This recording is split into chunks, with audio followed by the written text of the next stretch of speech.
hopefully everybody can find a place to sit down this morning. We're going to be spending a couple of days together, and it's nice to see all of you here.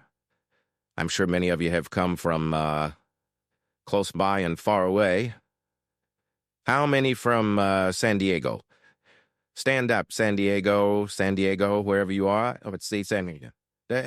San Diego. Fantastic. Nice to see you. Do we have anybody here from Northern California? Up north? Okay. We do the leadership seminar up north, but sometimes they come from up there down here. Let's see, who's next?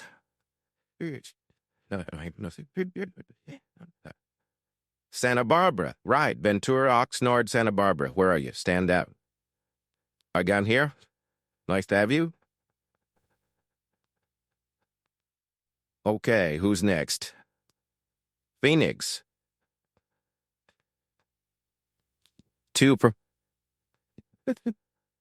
All right. How about Los Angeles? That old Los Angeles? Tony?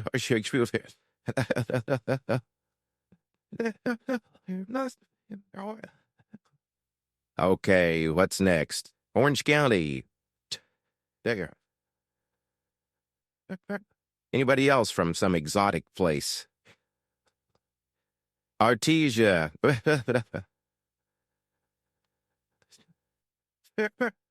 Okay. Pleasure to have everybody here, and we want to welcome you to the leadership seminar. We're going to have a good time these 2 days.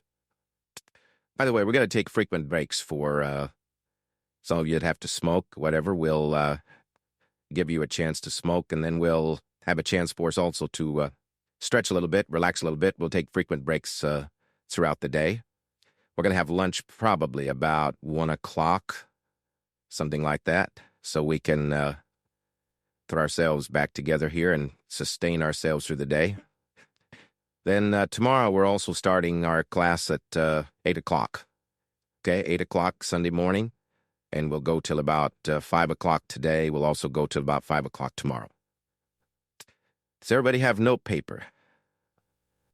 Did you get your journal after the seminar? You didn't get you a journal? Okay. We're going to talk about journals today and all of the other good things under time management. Let me give you a list of the subjects we're going to cover. First of all, we're going to cover communication. That'll be our first subject today. I want to welcome everybody here for the 2-day leadership seminar. It's nice to have you.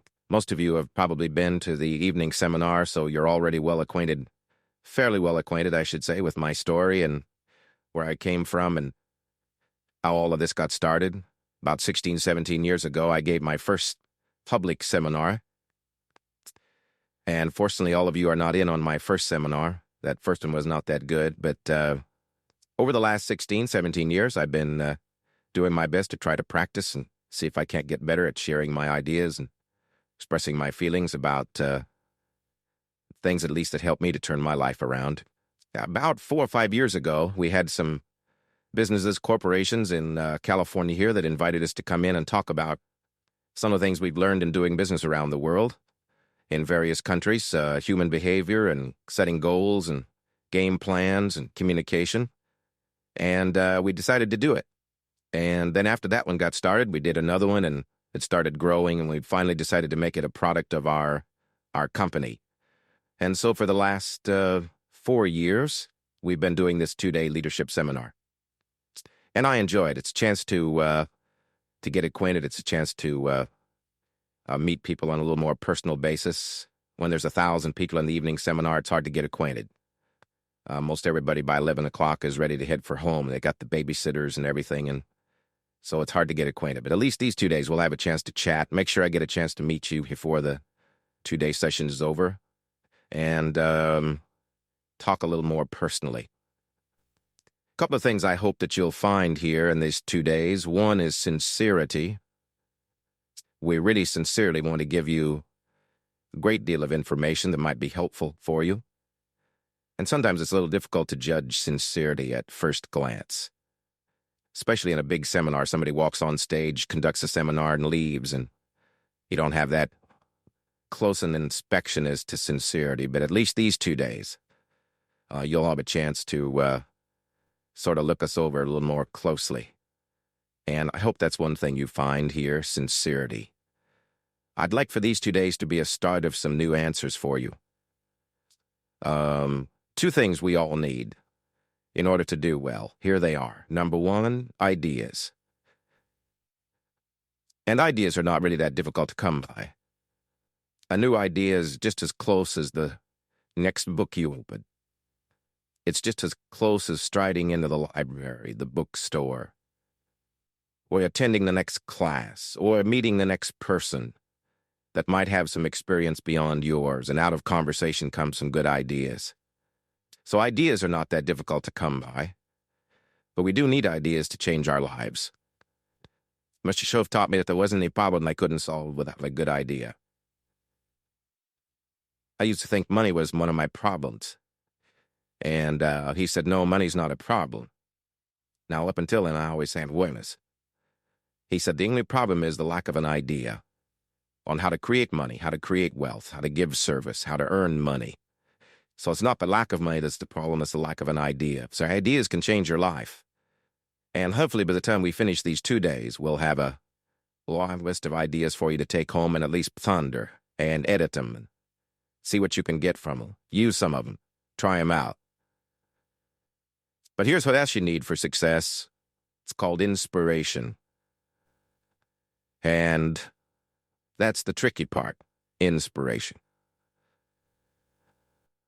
The people who seem to stay totally turned on, all excited about life, they have no problem getting up and generating that zest for the day. Emotional vitality. They're excited about living, excited about working, they're excited about accomplishing. That's unique. And I guess that's what all of us wish for, that kind of inspiration. But that's a good question. Why are some people incredibly turned on about life, and other people find it hard to get going? I don't know. Part of that's a mystery to me. But we do need inspiration, something that drives us. Of course, I guess the basic inspiration. It's one of my wealthy friends. We asked him one time what drove him to become wealthy, and he said, malnutrition. So I guess that's what you start with, right? Just absolute bare bones necessity will inspire you somewhat to get out there and get the job done. But then if you could find something that would really turn you on, something that really got you going, that's what life is really all about. If you can find something that gives you that incredible high-energy zest for living. If I was to wish something for you specially, I think that's what I would wish for you. Because if you have that high emotional energy, finding the answers are not all that difficult. And who knows but what this weekend might be the beginning of some new zest and energy on your part to go for your dreams. Here's what else I hope we can create this weekend, some emotional turbulence. It's a good idea every once in a while to just stir a mental thought. Just get the ideas flowing, get the thinking flowing, get the looking and asking questions and doing some wondering. And perhaps that'll happen this weekend. Then primarily, this seminar was designed for this purpose, and I've got a phrase for you to make a part of your notes. We all need guidelines for translating response into results. Guidelines for translating response into results. It's one thing to get excited and to respond and say, I want to do well, I'm going to change my life. Now the big question is, how do you do it? And hopefully, these 2 days will generate some thinking on your part on how you can make plans for translating excitement into results.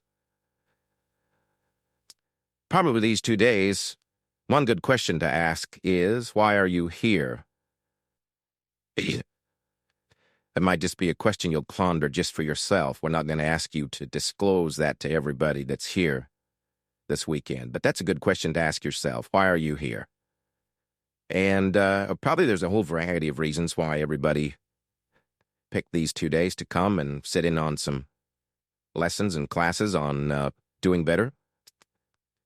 Maybe some of you just came here these 2 days to get away, and that's not a bad thing. We used to do this seminar up at the ranch at Clear Lake.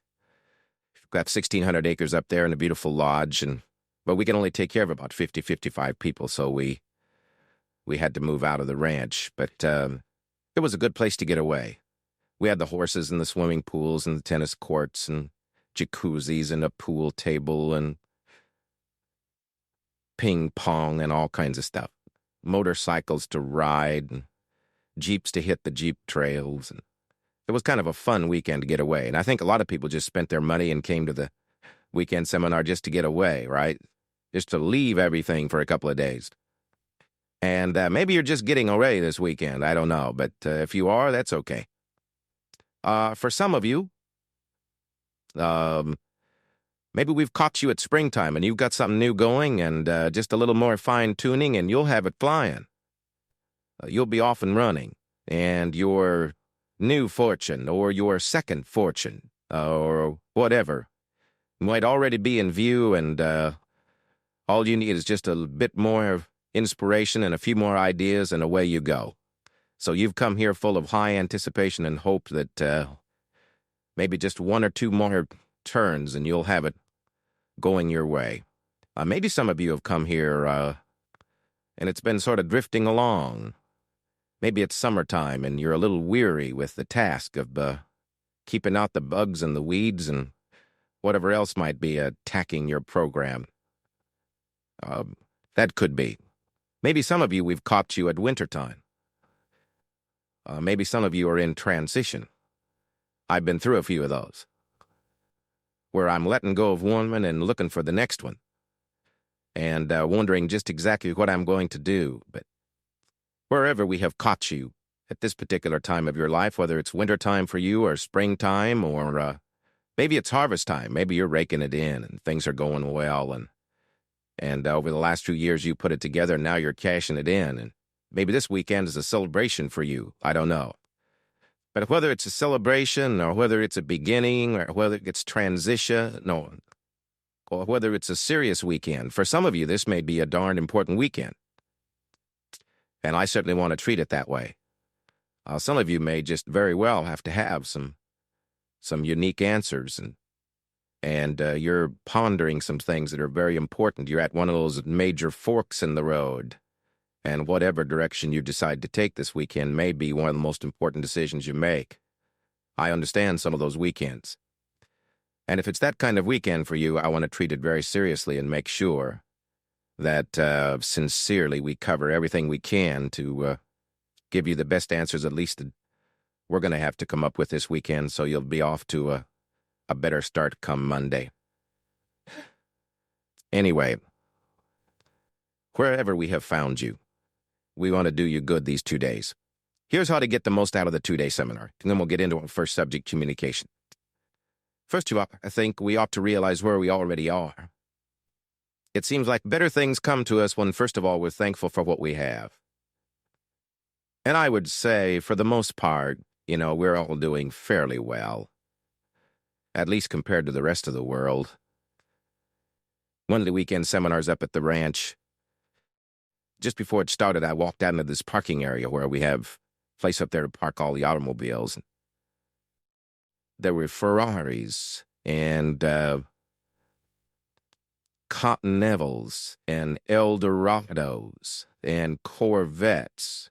I think there was one Rolls. I couldn't believe the parking lot with all these fancy cars. And I walked in to conduct the seminar. I think there was only 35, 40 people to spend the weekend. My opening remarks were, ladies and gentlemen, the rest of the world would find it rather strange that we have come up here to spend 2 days to figure out how to do better.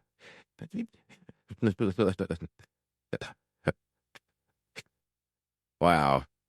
And could very well probably be said today, right? If we were to take a survey out on the parking area and we walk in here and, have breakfast in style and we're all dressed pretty good and looking pretty good, the rest of the world, the 4.5 other billion people in the world that are probably struggling a lot harder than we are, would find it strange that we're trying to figure out how to do better. We have the chance to do well. We have the chance not only to do well for ourselves, but we have the chance to be an influence and to develop leadership for the people we come in contact with. So we do have a chance to do better. And I think when you have the chance, you ought to take it. So, first of all, realize where we are. Second, be thankful for what we already have.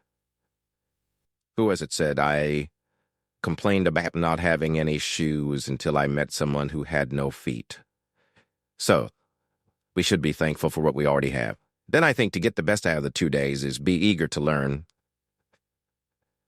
No matter how much you already know, how wealthy you are, and we're not here to compare bank accounts.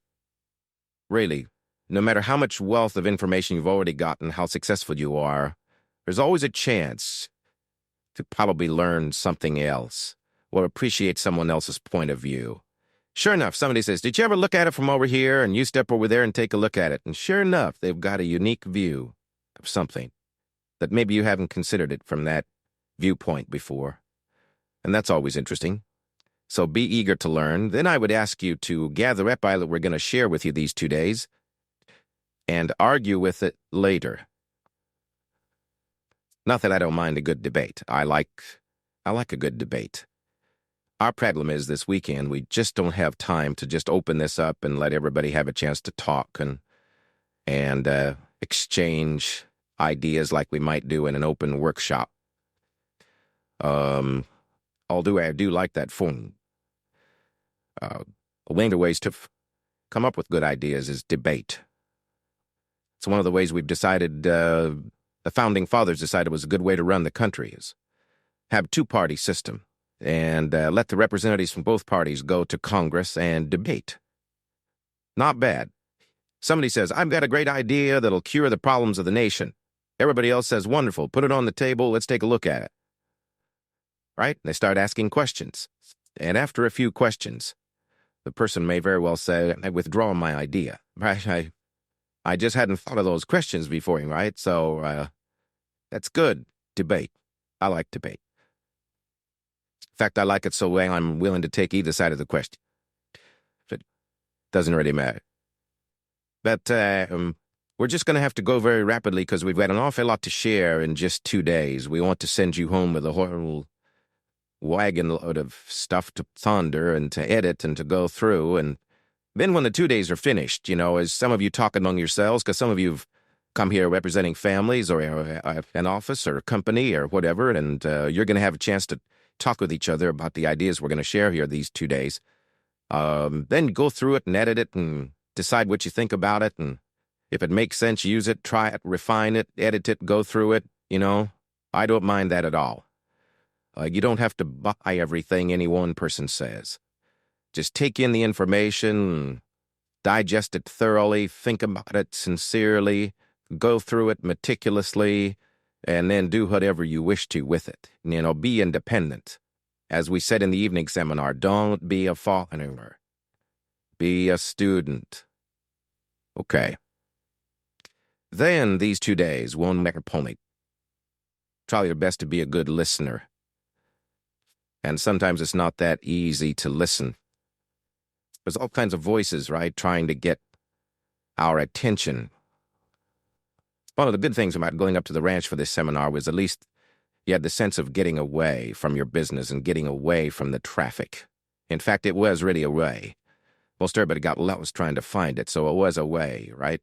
Nobody's going to drop in, and so it's off, up in the mountains, gone.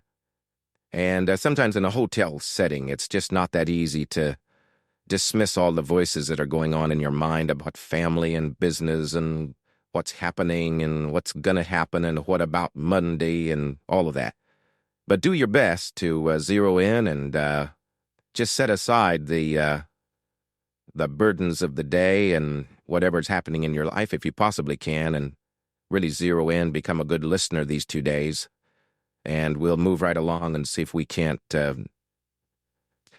load up your notebooks with plenty to ponder by the time we finish. Okay, let's now get into our first subject called communication.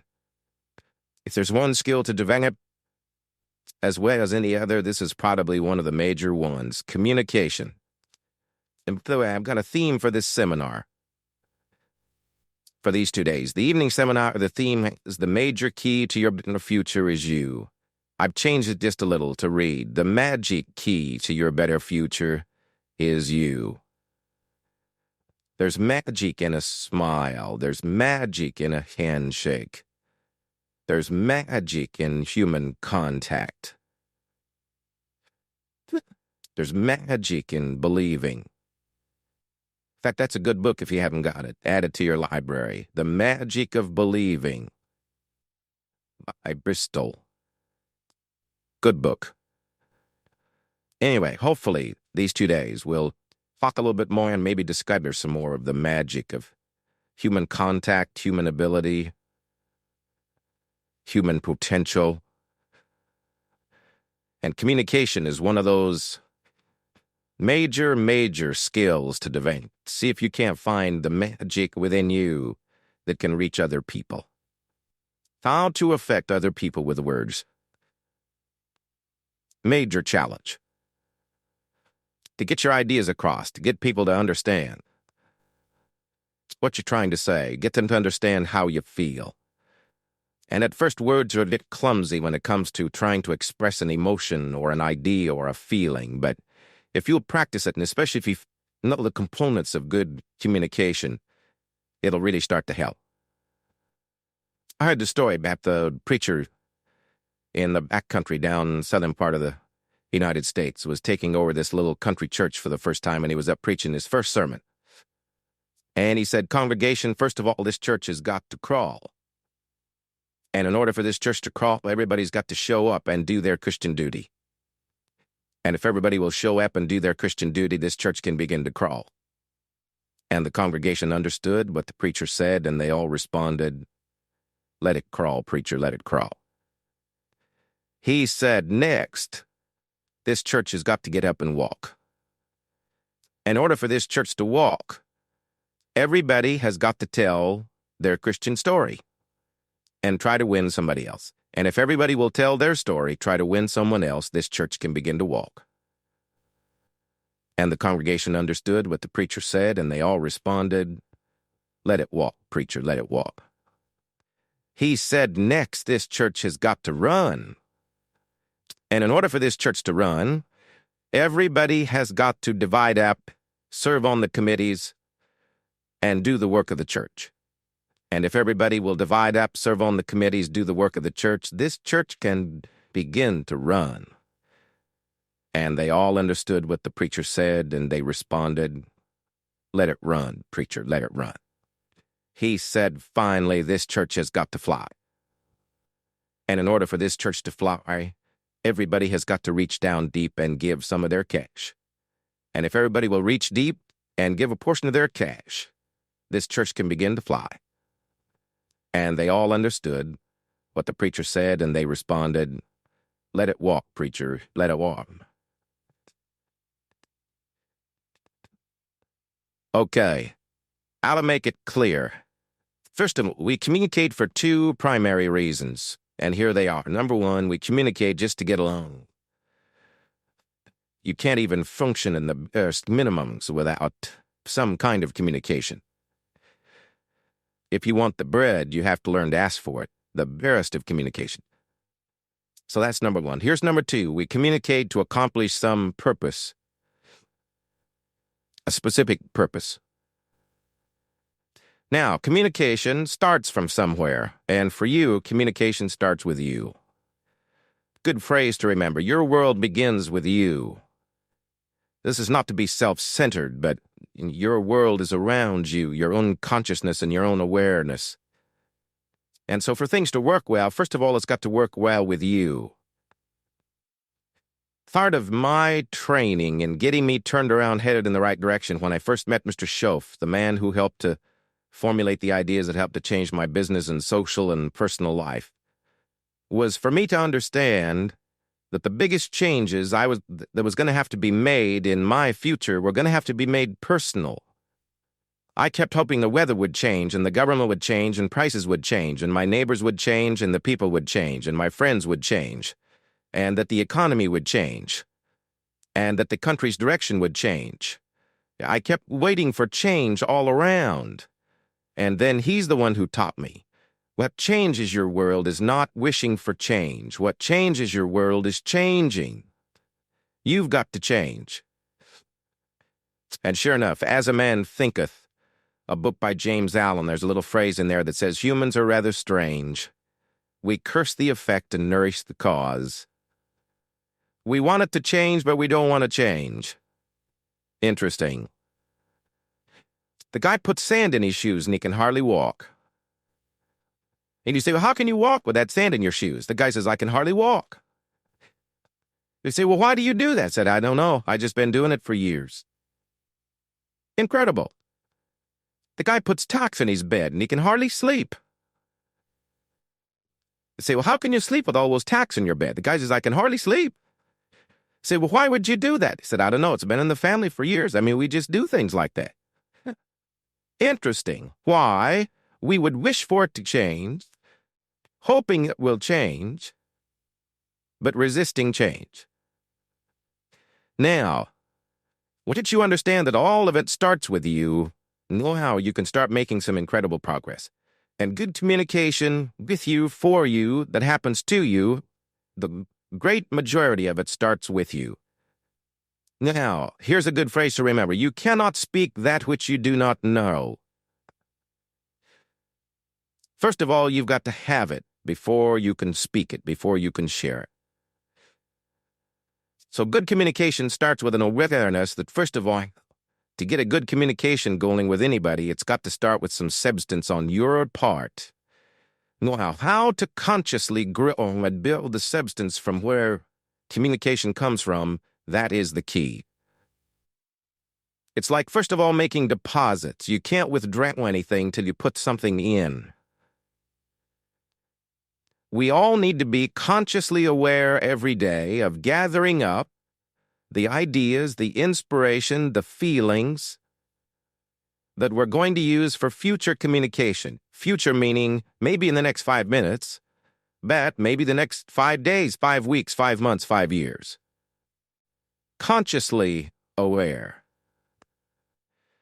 It is not that difficult for the years to pass and to not be conscious of what's happening in the way of demands, or it's going to come in the way of opportunity for you, and just drift along and not be much further ahead a year from now than you are right now, simply because you just let the days pass. But if you have a conscious awareness of what it takes to effectively affect other people, to get your ideas across, to get decisions, to express your feelings and your opinions, once you do that deliberately and consciously and daily and consistently, now that's what starts your own personal development. Let me give you 4 key words to be aware of that will help you in putting together a conscious awareness program of developing a source of communication, making these deposits. See, when you talk, you want a verbal check that'll cash. When you speak, you want to speak from something that's there, an awareness that's there, a feeling that's there. And to create this foundation or this reservoir or this deposit or this thought from which you can talk, let me give you 4 words that will help you to do that. Here's the first one. Develop an interest. The first word is interest. Develop an interest in 2 primary things, life and people. If you're interested in life, see, right away, daily, weekly, monthly, you're going to be gathering up information and impressions and awareness, more so than someone who is not that interested. Most people want to make it, but they don't have that interest, that keen interest in what's going on around them. So the 2 things to be interested in is life and people. Make a study of those. Make sure you're entering something in your journal constantly about life and about people. business life and social life, what's happening around you. It's called gathering so that you can use it for future conversations.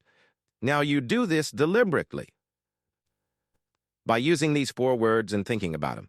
What I like to always do is develop a mental tick list, things to remember as you proceed through the day. Now, at first, when you develop a little mental tick list of things to remember, sometimes it's a little awkward.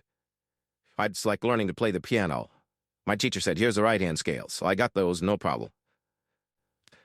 Then my teacher says, now we're going to learn the left-hand scales. I got those, no problem. Then I remember the day when she said, we're going to play both hands together. I thought, now that'll be tricky. Right? How could you do them both together? And I remember looking at one, looking at the other, but finally, right, I got to where I could play both hands together. Then I remember the day she said, now, we're going to read the music, play both hands. I thought, wow. How would you do that, right? And I'm looking at the music, looking at my hands, right? But finally I got that going. Then I remember the day she said, now, we're going to each the audience play the music, read the music, play both hands. I thought, now, how could you possibly do that? Right? But sure enough, I finally got to where I could watch the audience, read the music, and play both hands. Right? After a while. At first, it was a little awkward, but after a while, I finally got those, right, 4 things in line. Say it. Here's what I want to give you. It's a little mental tick list to remember. And at first, it may seem a little awkward to try to remember these 4 things in gathering information for future conversations, communication. But just try. And then finally, it'll come naturally. So the first word is interest. Be interested enough to find ideas to put in your journal. Be interested enough to look around. Keep your eyes open. What's going on? Be alert. Don't miss anything. Okay, here's the second word for good communication. Developing this reservoir. And that is fascination. Fascination goes a little bit beyond interest. Fascination means you'd take a second look. Fascination means you're just not interested in just surface information. You want to know what's behind it. What does it really mean? So if you really want to develop this reservoir of information for future conversations, you've got to be fascinated with life, fascinated with stories, fascinated with human behavior. Why do people act like they act? Why do they do what they do? Now also be interested and fascinated with your own life. How come I act like I act? Why do I always do this? Why do I feel this way? See, that kind of fascination will start helping you to gather up the information for good communication. Fascinated. Here's the third word, and this is a good one. Sensitivity. Develop a sensitivity to life and people. Let what's happening during the day touch you. Let it affect you. Develop a sensitivity to both tragedy and success, both the highs and the lows of life. A sensitivity to people's feelings, a sensitivity to the complexity of life as well as the simplicity of life. How people are different and yet so much the same. A sensitivity to people's beliefs, the way they look at things. Here's a good phrase, let life touch you. Don't let it kill you, but let it touch you. Be sensitive. When Judy and I were married, I'll never forget, we got back from Europe. One time we were staying at the Waldorf, Astoria, New York. It was about Christmas time, I don't know, the 20th of December, something like that. And we decided to rent a car and drive out to Long Island. Judy had never been to Long Island. Judy was raised in the Midwest, farm country too. And on the way out to Long Island, Judy had never been to Harlem. So we left the hotel, and not very far away from the Waldorf Astoria, is Harlem. I will never forget the look on Judy's face as we drove through Harlem. Incredible. It was the 20th of December, but in Harlem there was not one sign of Christmas. There was not one Christmas light. There was not one Christmas tree. There was not one wreath on any door. There was not one strand of tinsel. No sign of Christmas in Harlem on the 20th of December. And yet a few blocks away on Fifth Avenue and Park Avenue in New York and Rockefeller Center, there's the big blazing Christmas tree, and the ice skaters are skating, and the chestnuts are roasting, and right, the shops are full of clothes, and the shoppers are shopping, and there's this feeling of wealth and affluence, and a few blocks away is Harlem. Incredible. Judy talked about that experience for a long time after that, the impact it made on her. Harlem, and the incredible contrast in people's lives, from the wealthy to the poor, from the advantaged to the disadvantaged. It really affected her. But see, you want to be affected by life. Let it touch you. Let it reach you. When I lived in Northern California, 2-3 times a year, I would go to San Francisco, the Tenderloin District, down at what's known as the bottom of the world. Just go spend a day and see what it's like on the other side of life. Walk the streets where the lonely walk and talk to them. Find out their stories. Go eat where they eat. Visit with them for a while. It's an incredible experience. Because I was raised fairly well, I've never had any tragedy in my life, so I really don't know what it's like. But it's good to have a view and a look. You don't have to go live in poverty, but you got to be aware of it. You got to know about it. You got to be sensitive to it. Man, I got to know there Frank. Frank runs a bar in the Tenderloin in San Francisco. What an incredible place. You wouldn't believe it. Frank sees more tragedy in a week than most people see in a lifetime. Incredible. I'm visiting with him there one day. He said, "Jim, see that lady sitting over there at the mall?" I said, "Yes." He said, "That's Cookie." He said, "How old do you think she is?" I said, "I don't know. She looks about 45. He said, "She's 25. I said, "Wow." Cookie used to be a go-go dancer. And she developed some kind of bone disease and had all these operations. And now she's got the bolts and the pins and so on trying to hold her together, and she can hardly walk. And he said, Cookie comes in here 3 or 4 times a week and sits right there. And she's also got a little boy, 5 years old. He's dying of leukemia. And said, Cookie comes here and drinks till she can't drink anymore. And usually I have to call a cab and have somebody come take her home. Cookie. The story really got to me.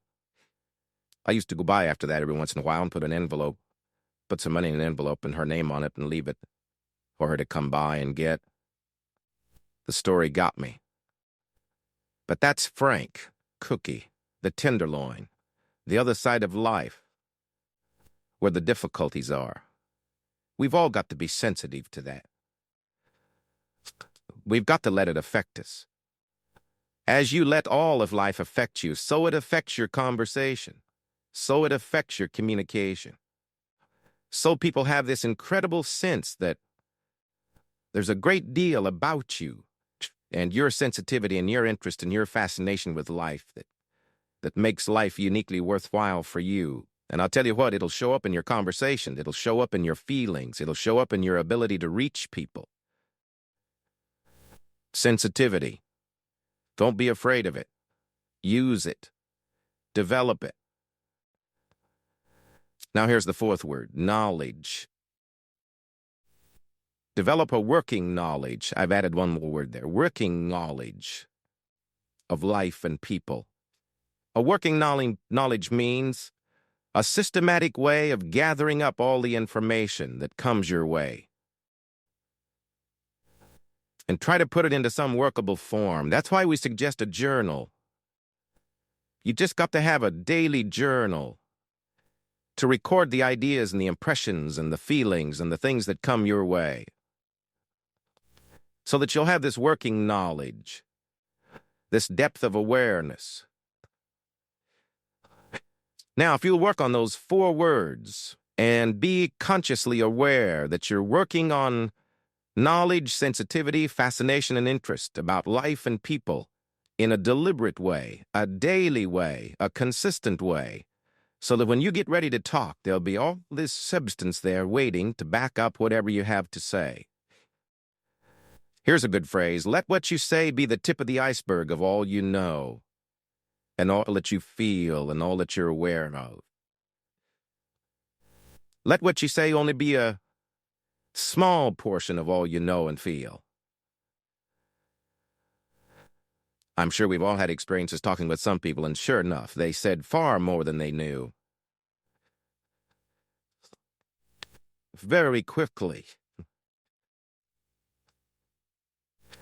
All right. Now, let me give you 4 steps to good communication. Here are some of the components of communicating well that I think are important to keep in mind. First of all, is have something good to say.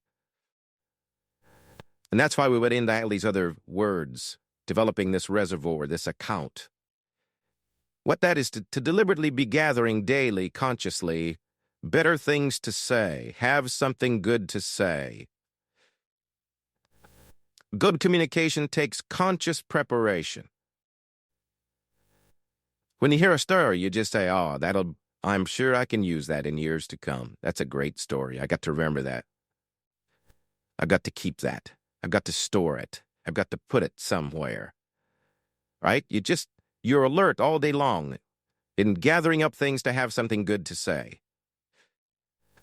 It is said that for every hour of public presentation, you need many days of conscious preparation.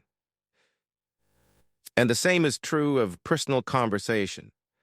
What you want to make sure is that from now on, you don't treat conversations casually. Because casualness brings casualties. Not only on the freeway, but in conversation. Just make sure your conversations aren't casual. Now, they don't all have to be deadly serious. But almost every conversation is important. Communicating with other people is important. Exchanging ideas is important.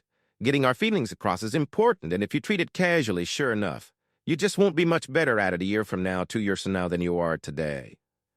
You've got to treat it important. And part of the importance of treating a conversation, communication, seriously is to have something good to say. Here's another good word: research.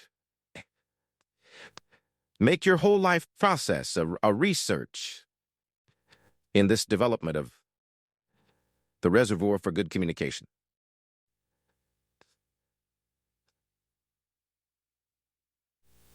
Now, if you've got a speech to make, or you're going to have a family council, or you're going to get together with somebody, and you've got something important you're going to have to get across. Now, let me give you a good advice. Get ready for it. And sometimes getting ready is a matter of several days of taking some time throughout the day to get ready to get ready. However, if you're going to talk with somebody, we need to develop a sort of a quick mindset of getting ready to talk to somebody. Putting it in gear, being conscious, being aware. That's called getting ready. But this whole process of getting ready to have something good to say is very important. Research. This is where your library comes in. We'll talk a little bit more about that under personal development. Library. Your journals.